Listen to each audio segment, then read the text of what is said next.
আসসালামু আলাইকুম বন্ধুরা, কেমন আছেন? আশা করি ভালো আছেন। আজকে আমরা জানবো কাপড়ে প্রসাবের ফোঁটা লাগলে কি করবেন। চলুন জেনে নিন।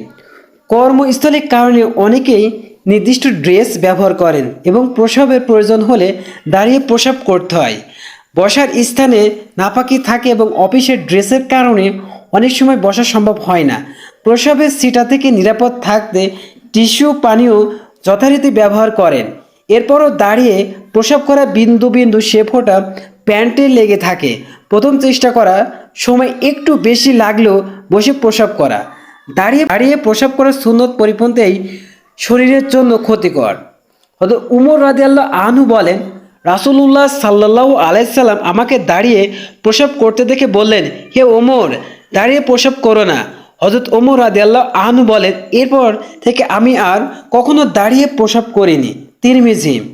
তাই বসার স্থানে নাপাকি থাকতে পারে বা সময় বেশি লাগতে পারে, এটা মনে করে দাঁড়িয়ে প্রসাব করা ঠিক নয়।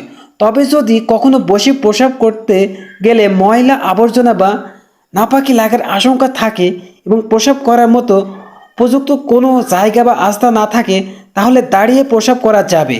আর প্রসাবের বিন্দু বিন্দু সেটা কাপড়ে কিংবা শরীরে লাগার ব্যাপারে নিশ্চিত হলেও তা ধৌত করা আবশ্যক নয়, বরং ওই অবস্থায় অজু করে নামাজ আদায় করা বৈধ।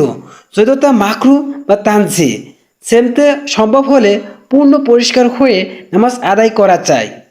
আসসালামু আলাইকুম বন্ধুরা, ভিডিওটি ভালো লাগলে শেয়ার করবেন।